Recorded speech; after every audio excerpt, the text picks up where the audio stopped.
Mi hija y su marido llegaron esa tarde de martes a su casa y se encontraron con una inmobiliaria caminando por el living con una carpeta y una pareja joven que ya hablaba de qué color pintar el cuarto del bebé.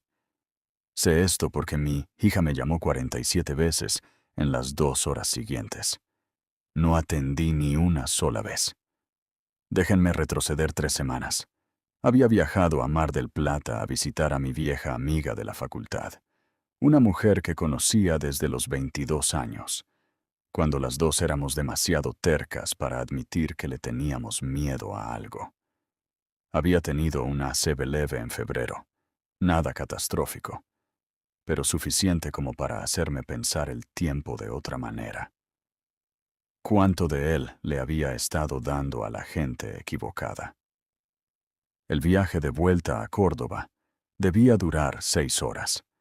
Lo estiré a 8, parando en un bar de ruta cerca de Rosario, donde todavía hacen las facturas como las hacía mi difunto marido, Alberto, los domingos. Manteca en la masa y azúcar arriba. De esas cosas que probablemente te acortan la vida, pero que hacen que los años que te quedan valgan la pena. Me senté en la barra con un café con leche y pensé en Alberto, en cómo habría manejado los últimos 2 años, en qué me habría dicho si pudiera ver cómo había estado viviendo. Me habría dicho, Elena, vos criaste una hija, no un inquilinato. Anda aprendiendo la diferencia. Debería explicar eso. Hace unos 4 años, mi hija y su marido estaban en problemas de verdad. Habían comprado una casa que no podían pagar, sacado un segundo crédito para refaccionarla, y después, la empresa de él hizo una reestructuración y su sueldo bajó casi 1/3 de un día para el otro. Vinieron a verme en otoño, sentados a mi mesa con esa cara que pone la gente cuando ensayó lo que va a decir, pero espera no tener que decirlo todo. Es mi única hija. Alberto había muerto 8 años antes. ¿Qué iba a decir? ¿Que no? Fui cogarante de la hipoteca y me mudé al cuarto de huéspedes para ayudar a cubrir los gastos mensuales. Acordamos algo informal. Yo pagaba lo que sería mi parte de los gastos del hogar, y a cambio tenía un techo con familia alrededor. Así entendí el trato, un arreglo familiar construido sobre confianza. Lo que no atendí con suficiente cuidado fue de quién quedaba el nombre en los papeles cuando refinanciamos la propiedad para conseguir una tasa mejor. Algo que organicé y pagué yo. La escritura terminó a mi nombre, porque era yo quien tenía el crédito más limpio y los ingresos jubilatorios verificables. El puntaje crediticio de mi yerno en ese momento no era un número que nadie quisiera ver impreso en una hipoteca. Nunca cambiamos eso formalmente después. Se me pasó, honestamente. No me pareció que importara. Éramos familia. Llevaba casi 4 años ahí cuando las cosas empezaron a cambiar. No fue dramático al principio. Nunca lo es. El cuarto de huéspedes dejó de sentirse como mi espacio y empezó a sentirse como un depósito que casualmente tenía una cama. Mi taza de café desapareció del estante donde siempre la tenía y apareció en una caja en el garaje. Mis herramientas, que había tenido desde los 30, buenas herramientas nacionales, terminaron en un estante al que no llegaba sin la escalerita. Cosas chicas. De esas que uno puede explicarse si quiere hacerlo con suficientes ganas. Mi yerno empezó a llamarme por mi nombre en vez del apodo familiar que usaba antes, que no voy a repetir porque era algo nuestro y decirlo ahora me da tristeza. Mi hija empezaba conversaciones que se cortaban cuando yo entraba al cuarto. Bajaba a las 10 de la noche a buscar un vaso de agua y los encontraba sentados a la mesa de la cocina, y levantaban la vista con una expresión que solo puedo describir como interrumpida, como si la interrupción fuera yo. Manejé hasta Mar del Plata diciéndome que era solo tensión. Todo el mundo pasa temporadas en que la casa se siente chica. Yo había tenido esa edad también. Sabía lo que era querer recuperar el espacio propio. No fui necia al respecto. Volví a Córdoba un martes a la tarde y entré con el auto al garaje, y algo estaba mal antes de que bajara. Las macetas que me había regalado la hermana de Alberto ya no estaban en la entrada. Las había conservado 8 años. Las había mudado 3 veces. Tenían unas rajaduras en el borde que había tapado con masilla y repintado. Arreglos chiquitos que hacía los domingos a la tarde, escuchando la radio. Me quedé parada mirando la entrada vacía un buen rato antes de entrar. Excepto que no pude entrar. La llave no funcionaba. La probé 2 veces, como haces cuando no querés creer lo que ya pasó. La giré para un lado y para el otro. Hice un poco de presión. Me fijé que fuera la llave correcta. Era la llave correcta. La cerradura era otra. Habían cambiado las cerraduras mientras yo no estaba. En el celular no tenía ni una llamada perdida, ni un mensaje explicando nada, ni un aviso, ni una conversación, nada. Solo una cerradura distinta y mis macetas desaparecidas de la entrada. Rodeé la casa hasta el patio. Por la puerta corrediza podía ver adentro. Y lo que vi me hizo un nudo en el estómago que no sentía desde la llamada por lo de Alberto. La puerta del cuarto de huéspedes estaba abierta. La cama seguía ahí, y la cómoda, pero todo lo mío estaba en cajas. Cajas de cartón apiladas en el pasillo, algunas cerradas con cinta, otras no, lo que me dijo que el armado había sido apurado, descuidado. Había tenido una foto enmarcada de Alberto en la mesa de luz durante 4 años. En esa foto está parado en el fondo de nuestra casa en Villa Allende, entrecerrando los ojos por el sol de la tarde, riéndose de algo que le dije. Alcancé a ver la esquina del marco asomando de una de las cajas abiertas, boca abajo. No tengo una palabra para lo que sentí en ese momento, que no me dé vergüenza decir en voz alta. Llamé a mi hija. Buzón de voz. Llamé a mi yerno. Buzón de voz.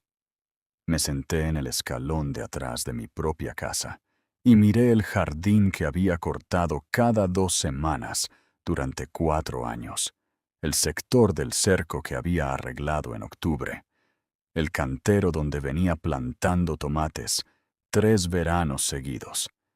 Y pensé en Alberto diciendo, anda aprendiendo la diferencia.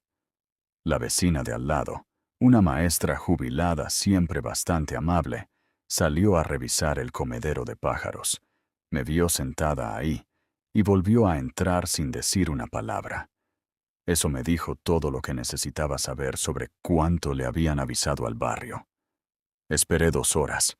Tengo 61 años y tuve mucha práctica esperando cosas que valen la pena esperarse. Como a las 6, el auto entró por la calle y yo caminé hasta el frente. Mi hija bajó primero. Tenía puesta la ropa de trabajo, lo que significaba que no había pasado por casa a cambiarse. Lo que significaba que habían estado evitando volver. Eso se me archivó en algún lugar del fondo de la cabeza.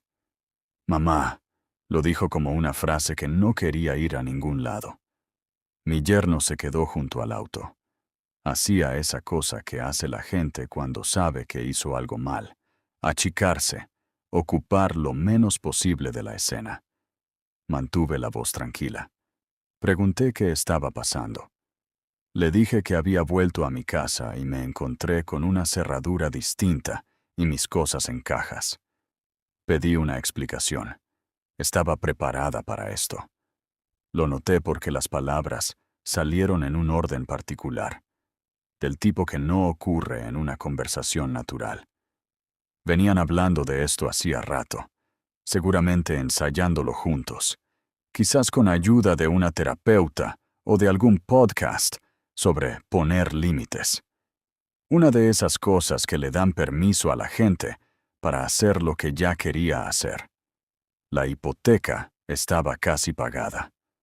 Ese era el centro de todo. Habían estado pagando la cuota mínima durante 4 años, y entre lo que yo había puesto y el ingreso de ellos, ya casi la habían saldado. Una vez cancelada, yo había cumplido mi función. Así funcionaba en la cabeza de ellos, aparentemente. Yo era un instrumento financiero que había llegado a su vencimiento. Dijo cosas como, necesitamos nuestro espacio, y esto siempre fue algo temporal, y ya no sos tan joven, mamá, y quizás es momento de pensar en lo que te conviene a vos de acá en adelante. Esto último lo dijo mirando un punto detrás de mi hombro. Mi yerno no dijo nada. Lo miré directamente y él miró el piso. Pregunté a dónde se suponía que tenía que ir. Lo dije con calma, no como un reclamo, solo como una pregunta práctica, porque genuinamente quería saber qué se habían imaginado que iba a pasar cuando cambiaron las cerraduras. Dijo que habían averiguado sobre algunas residencias para adultos mayores. Lo dijo como si fuera una gentileza. Asentí. Dije, está bien. Fui atrás y cargué lo que pude en la camioneta. Primero la foto de Alberto, después su joyero, que había guardado 8 años en el cajón de abajo, después mis herramientas. Y me fui. Esto es lo que no sabían. Al otro día llamé a una abogada. No importa su nombre, pero fue minuciosa y rápida. Extendí sobre la mesa de la reunión todos los documentos que había guardado. La refinanciación original, la transferencia de la escritura, los seguros, los impuestos inmobiliarios de los últimos 4 años. Me miró desde el otro lado de la mesa y dijo, «Señora Fernández, usted es la única titular de esta propiedad. Su hija y su yerno no tienen ningún reclamo legal de propiedad. En el mejor de los casos, son ocupantes sin contrato formal». Lo había sabido en el fondo desde esa noche en el escalón de atrás. Lo sabía de esa forma en que uno sabe algo que todavía no está listo para agarrar. Pero escucharlo dicho con claridad en un estudio jurídico tuvo un efecto revelador. La propiedad valía, en el mercado actual de Córdoba, entre 180 y $210,000. Había sido cogarante 4 años atrás para ayudar a mi hija a conservar una casa que no podía pagar.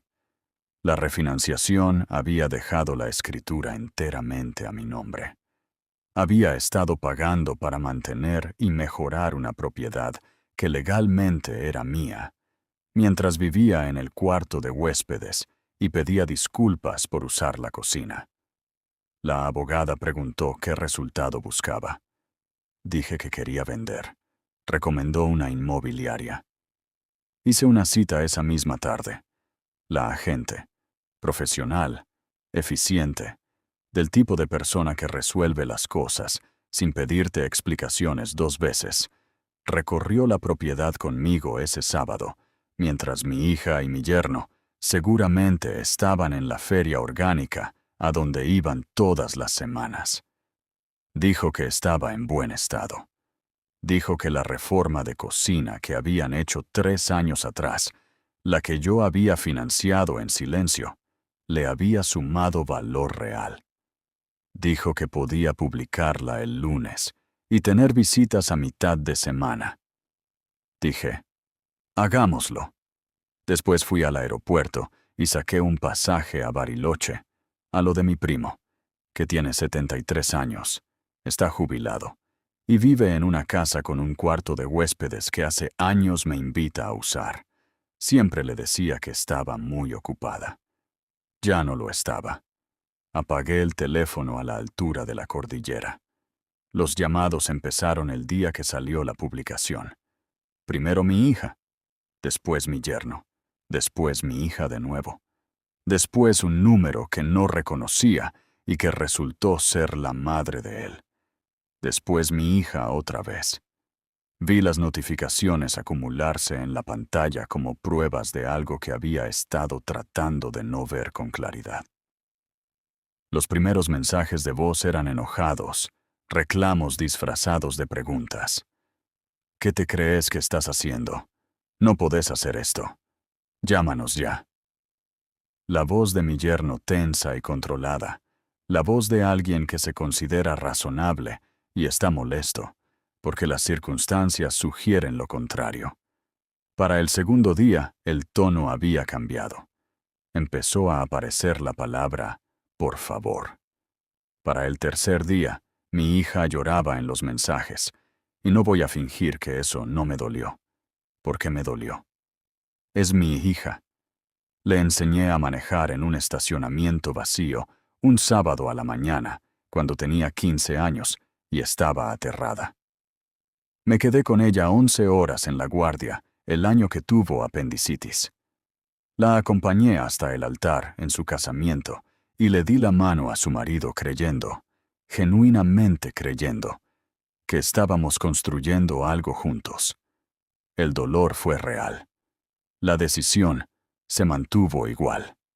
La casa de mi primo está sobre un cerro en Bariloche, desde donde se ven las luces del lago al atardecer. Pasamos los días como pasan los días buenos la gente de nuestra edad, cocinando despacio, mirando el fútbol, hablando de gente que conocimos y lugares donde estuvimos, a veces sin decir nada por ratos largos, sin necesidad de explicación. Me había olvidado de lo que era descansar de verdad, no dormir, sino descansar.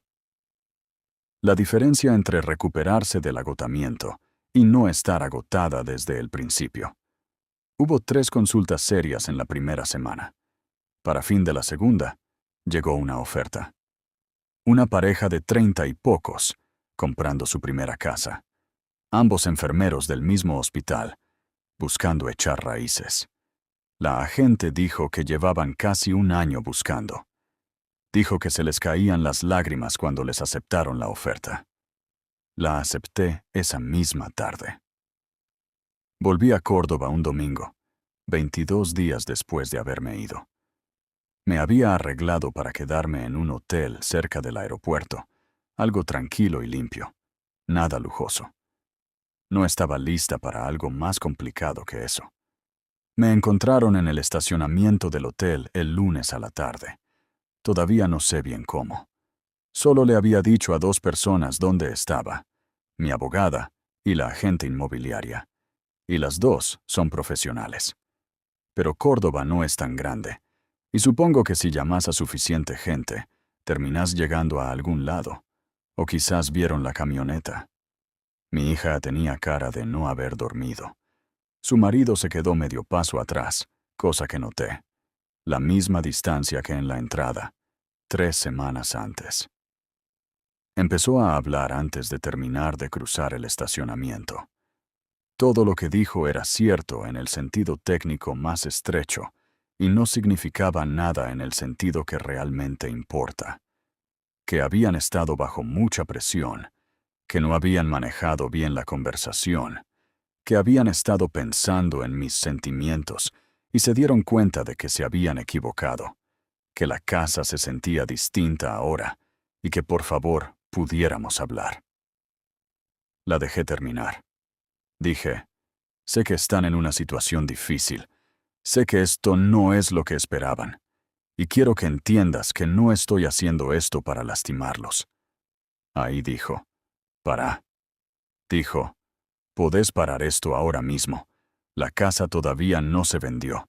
Podemos arreglarlo. Dije que la casa estaba en boleto, que cerraba en 3 semanas. Su marido levantó la vista por primera vez.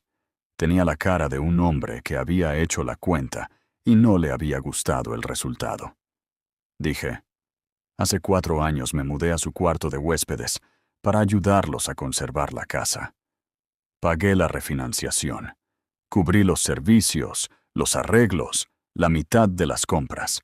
Corté el pasto y arreglé el cerco, y nunca pedí que me lo agradecieran. Y cuando volví de visitar a mi amiga, cambiaron las cerraduras y empaquetaron mis cosas en cajas. Decidieron que ya no les servía. Dijo que eso no era justo, que no la estaba escuchando. Dije, te escuché perfectamente. Dijiste que ya no era tan joven y que quizás era momento de pensar qué me convenía a mí de acá en adelante. Te hice caso. Mi yerno lo dijo bajito, lo primero que decía en cualquiera de las dos conversaciones. No tenemos a dónde ir. Entiendo eso, le dije. Ese es el problema real. Lamento que lo estén enfrentando, pero pasé 4 años haciendo de sus problemas mis problemas, y eso dejó de funcionar cuando cambiaron la cerradura. Ofrecieron cosas en ese momento, alquiler, un contrato formal, lo que fuera que cobraran los nuevos dueños. Lo pagaban, cualquier arreglo que yo quisiera. ¿Podía llamar a la agente y ver si se podía hacer algo? Dije que los compradores eran una pareja joven que quería formar una familia en esa casa. Les dije que sí, porque se lo merecían, y que no lo iba a retirar. Mi hija dijo, «Soy tu hija». Dije, «Lo sé. Soy tu madre. Lo sé desde antes que vos». Volví a la camioneta. El cierre de la operación fue un jueves a la mañana, en la escribanía del centro. Los compradores entraron con esa cara de gente que trata de no mostrar lo entusiasmada que está, lo que significa que estaban muy entusiasmados. Ella tenía una carpeta con anotaciones, preguntas sobre el termotanque y la instalación eléctrica y la edad del techo. Ese tipo de preparación organizada que me dijo que llevaban mucho tiempo esperando esto. Firmé lo que había que firmar. Entregué las llaves. Él me dio la mano y me dijo, «Gracias». Les dije que la cuidaran bien.